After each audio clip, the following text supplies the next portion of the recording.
Welcome to the Open Door Show from Property CEO. My name is Dan Nelson, and it's great to have you joining us.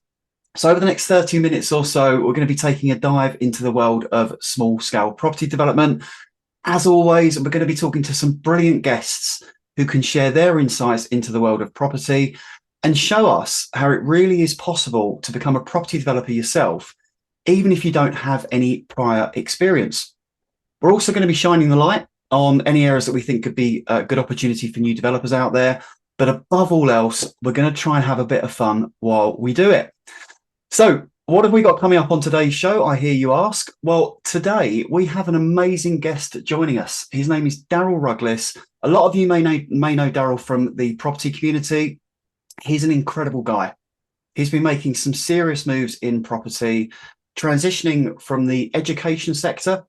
He's one of England's leading tutors, running his own tutoring business, which is tailored for students looking to boost their skills and set them up for their up-and-coming exams. So whether that's GCSEs, A-level, or even at degree level, he's a very, very clever chap. And I'm sure he can give new developers and those interested in getting into development some advice on how he got started and the sort of things you should be looking for, where the opportunities are. And he may even mention the importance of a good education. So without further ado, folks, I'd like to give a very warm welcome to Mr. Daryl Rugless. Daryl, are you there?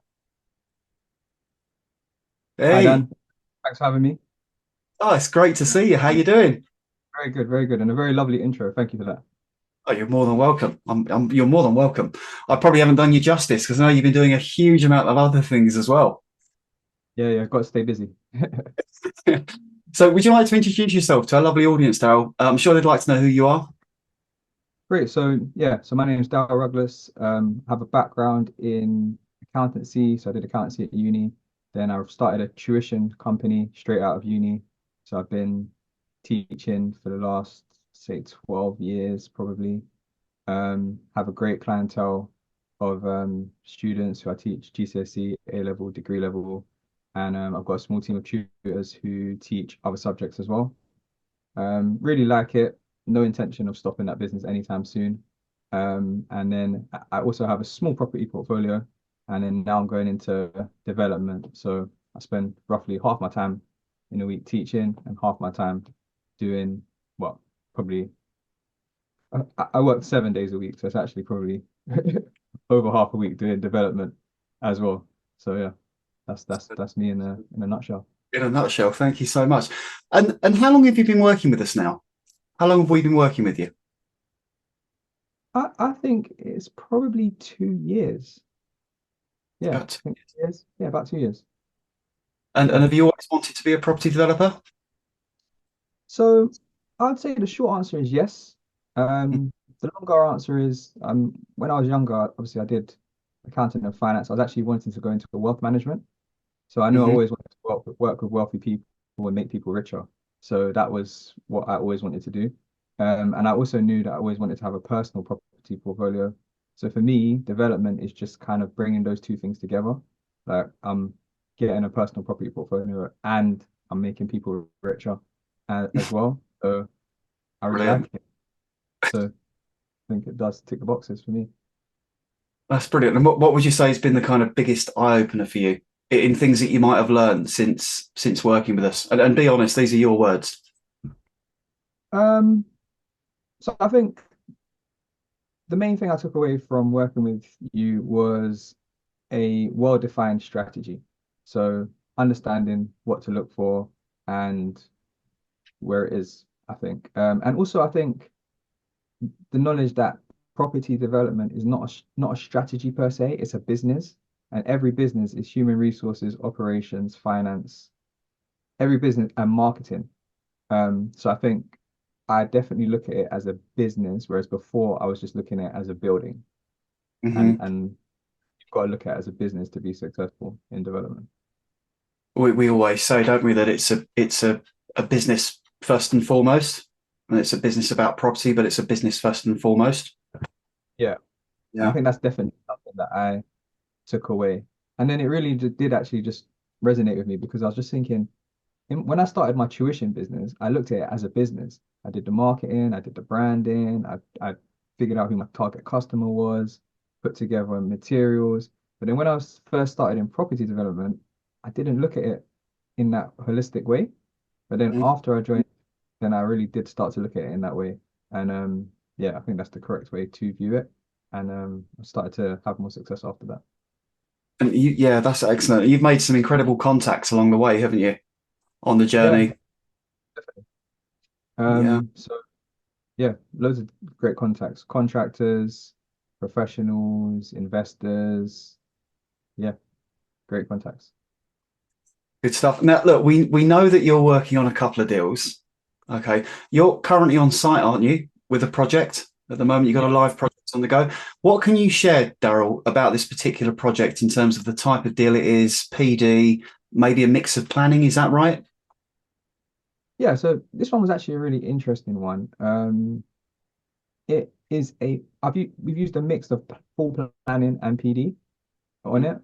And that's actually why I really like it because I think what we're getting out of that building, I don't think many people would look at it and see that end result. So yeah, that's yeah, that's where we are with that one. And what sort of things? What size is the deal? How many units have you got in there? So this we bought an office building that was 150 square meters. We added 30 square meters. So the final development is 180 square meters, and we're getting three houses out of it. So we've got a three-bedroom house, and then behind that we've got a two-bedroom house, and then behind that we've got a one-story, one-bed house. So, yeah, so it's a really nice development, and it's like in terms of the location, it's a great location. It's in the middle of a row of terraced houses. It's on off of a high street, good connectivity to trains. Um, so yeah, great site. That's incredible. And can you talk us through some rough numbers for us, please? Maybe some timescales, how you found the project, built the team, raised the funding. So in terms of the build, I mean, I've got a great team of builders that are on this at the moment, and I'm very impressed. I knew they were good when they started, but I've been very impressed with what they've done. And I Yeah. think I think um our original timeline was 6 months in build. I think we're going to be done in four because Wow. they've done so much work. Um, when I say it out loud, it sounds like pie in the sky, but it's actually true. Like they're actually going to be finished potentially Yeah. within 4 months. Um, in terms of the numbers on the project, so what was also interesting about this project is what made the deal was the way the deal was structured. So we Hmm. had like we exchanged, we had a delayed completion. In that time, we got all our planning in place. And in terms of numbers, we're expecting the NGDV to be circa 875, 900,000. And we're expecting to come out of a profit of about 215,000, 200,000. Yeah. That's not bad. For for how many months worth of work would you say in total? So this is the thing. The build time is 4 months, but Hmm. then we had a 6 months delayed completion. And I had been pursuing this building for about 10 months or 12 months before that. Got you. We really have to look at these things for what they are. And when you get a deal, it doesn't, you probably started getting that deal a year and a half ago. Yeah. Hmm. Um, so yeah, I'd say altogether, probably about 2 years. But I wasn't fully just dedicated to that building for 2 years. I was looking at other stuff, I put in other offers and stuff, but it just took me 2 years to get that one. Or it took me maybe a year to get that one under contract. Excellent. Excellent. How did you go about building the team? This is really interesting. So, raising the funding and building the team. Can you tell our audience how you managed to pull these people together? So you got different aspects to this. So in terms of the professionals that I used, I always say you have to kiss a few frogs to find the right ones. Yep. Um, so I knew what I wanted out of this building. I'd done my research, I'd done my homework, I knew what I wanted. And then I just had to find the professionals that I could push in the right direction. And I used referrals from other people. I used the planning portal, looking at other similar schemes.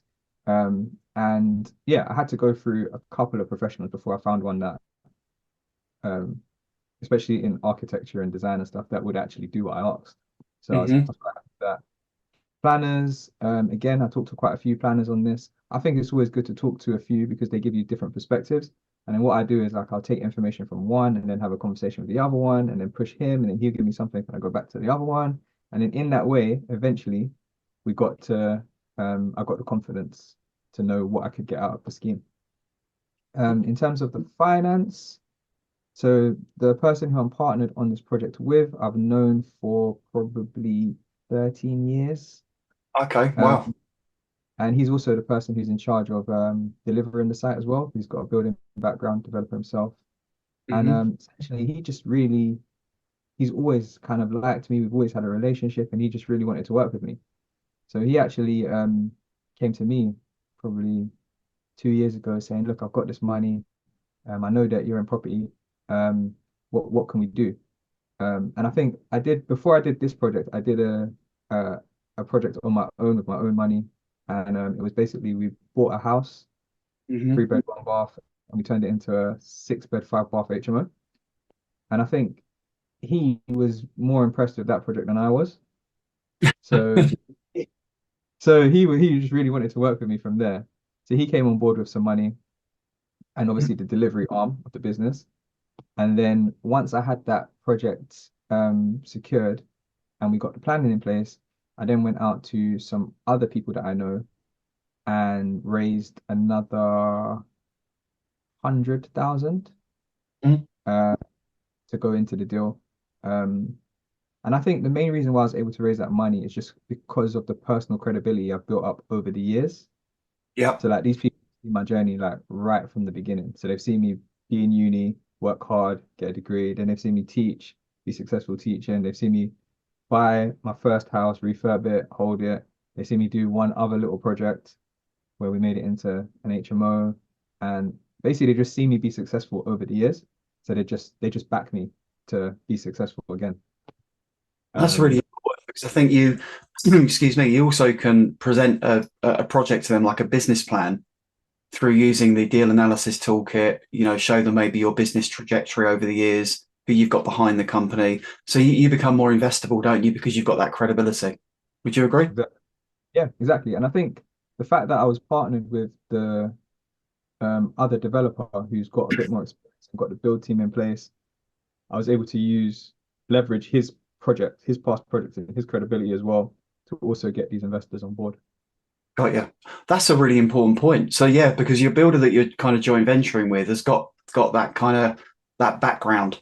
They've Yeah, delivered before. So when you're showing those to your potential investors or other people on your professional team or even your agents that you're getting the deals through, it's a big tick box, isn't it? yeah. And I think as well, another thing I did on this was in order to initially complete on the building, I actually used a lot of my own funds and then I Hmm. just kept fundraising once the project was going. So Brilliant. just replaced my funds on the deal with investor money. And that was powerful because that's an easy sell to somebody. Like Mm. the building is being built. We've started, Yeah. everything's going well. That's an easy investment for somebody rather than going to them at the beginning where you're saying, I might get this building, it might get planned in, maybe, you know? So yeah, that was another thing I did. So you kind of built up that social proof by being able to secure a project, get into the project, start the work, and then you have something tangible then to show investors that might be keen to start investing some money into your business, into you. Yeah. Uh, And I think people, weird as it is, when you need money, people don't want to give it to you. When you don't need it, they're happy to give it to you. So the fact yeah. that I started the project with my own money and things were going, so whether you got on board or not, things move. That Mm. made them more confident to give me the money. Whereas if I think I went to them saying, look, I can't start this project if you don't give me the money, I think they would have been less responsive to that. Yeah. And yeah, now the great thing is once I've got them in, um, we can just have more conversations about more money going forward. Yeah. Yeah. New deals, new opportunities. And we'll come on to that in a minute because I know you're working on something else. What would you say? Tell us. So, what's been one of the biggest challenges for you on this project, and what would you have done differently? kind of had you have had your time again? Um, so I think one of the biggest challenges on this project was actually the bank finance. Hmm. So I in the past haven't used, this was my first time using commercial development finance. Yep. And I was under the impression that it was going to be like very quick and easy to get as long as you had a good project. Uh-huh. Um, and it is definitely available, but it's not as quick and easy as I was thinking it was going to be. So I would have started that finance process a lot earlier than what I Hmm. did. And I also think that I didn't realize how pivotal bank surveyors are in this Oh yeah. process and Goodness me. Yeah. how subjective a survey on a development can be. So I think my learning point would be I would definitely provide my bank surveyor with a lot more information, and I know better now what information it is that they're looking for. So I'd provide them with that and give them a bigger steer rather than Mhm. just kind of leaving the ball in their court and just thinking, oh, they're a professional, they'll come to the same outcome as I did, you know? So almost like justify your own values, why you think you're going to be able to deliver the project, the finishings you're going to be using, local comparables, things of that nature. Yeah, I mean, look, on this one, we had, yeah, it was a bit of a stressful process getting through that commercial finance. And I ended up literally writing a 20-page report Wow. to give the surveyor to ensure that I got my values second time around. Hmm. Um, and yeah, that level of detail in that report is what I will provide to every surveyor on any project that I do going forward.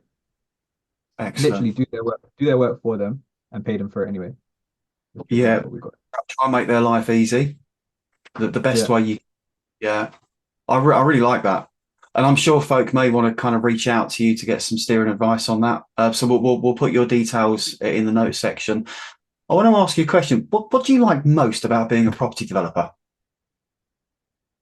So what I like most about being a developer is number one, I really like finding that diamond in the dirt, sweating that asset, creating something that maybe not many people are going to see out of a building, you know? Hmm.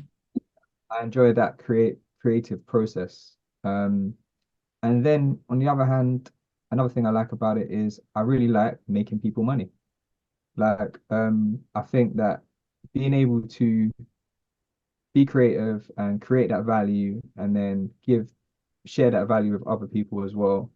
I really like that. I really like that. I think as well, I've always wanted to do a job where people are happy to hear from you. You Hmm. know, when I was like 18, I did an internship in corporate uh corporate corporate recovery corporate recovery and bankruptcy.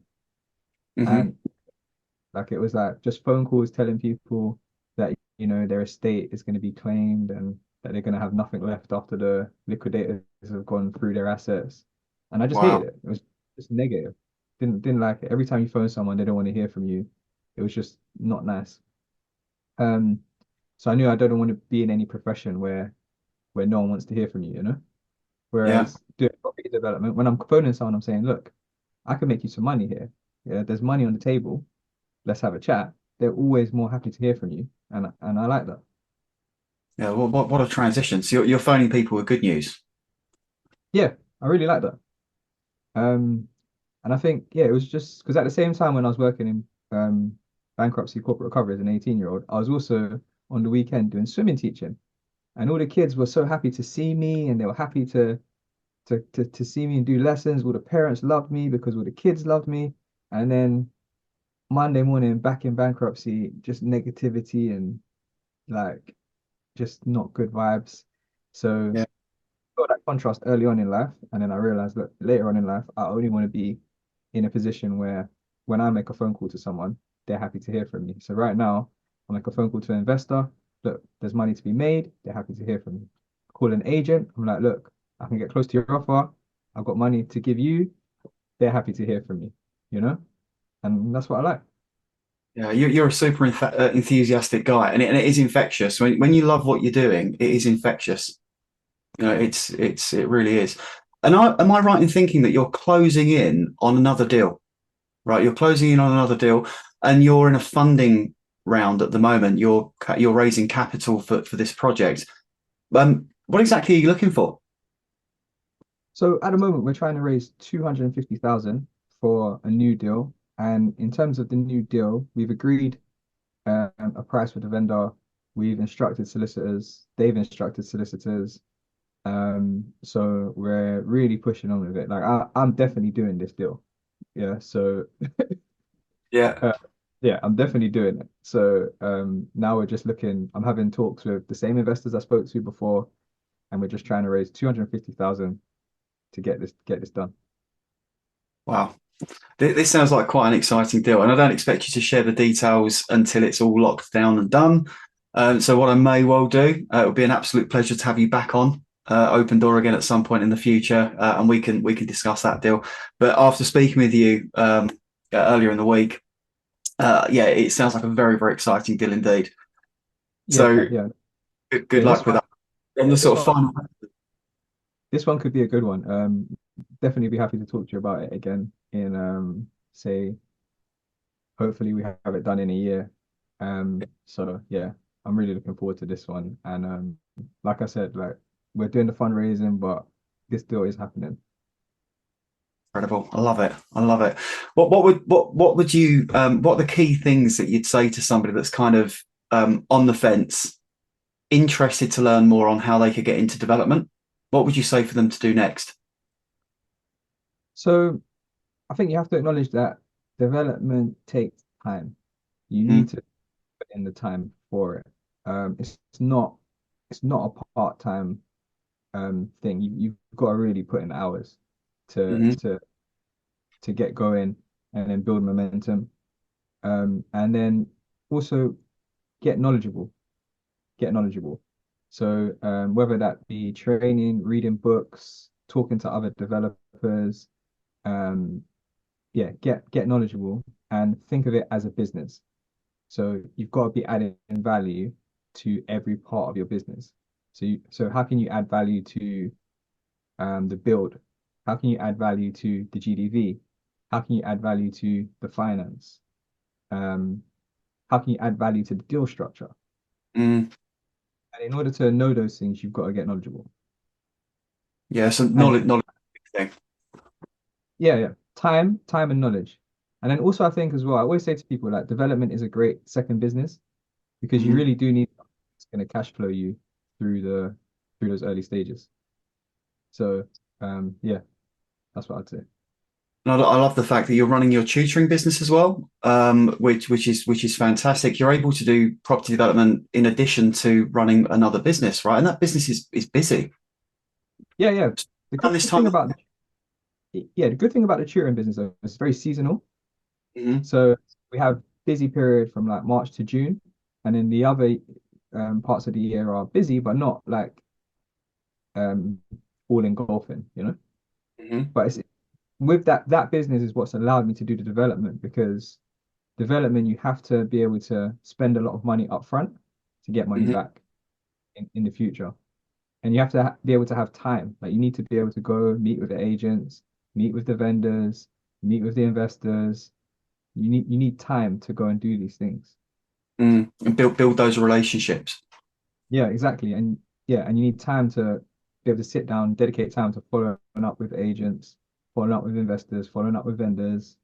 Um, yeah. So that's what I'd say. You need money behind, a little bit of money behind you to keep you alive, and you need time. Yeah. And building those relationships in this business is so important, isn't it? Like the relationship side of property development is so important. Using the right language, knowing how to structure a deal, finding out what's important to them, the people that you're dealing with. Yeah, definitely. And then also coming across professional. So your marketing, your branding, your credibility, all of that Mhm. stuff, very important. Very, very important. Excellent. Now look, if someone wants to reach out to you directly, how can they do that, Daryl? So you can find us on Instagram at heroic underscore developments. We post project updates as well. So you'll see the project that we've been talking about in the show. You can also find me on LinkedIn at Daryl Rugless. And then online, my website is www.heroicdevelopments.co.uk.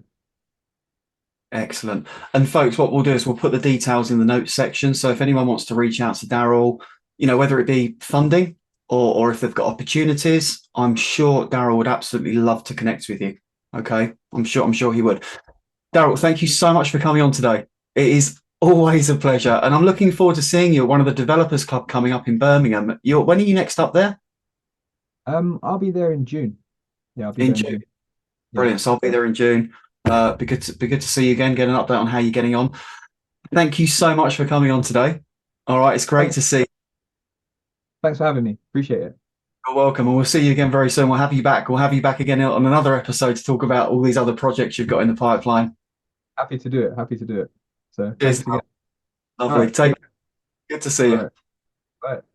Bye for now. How incredible was that? Goodness me.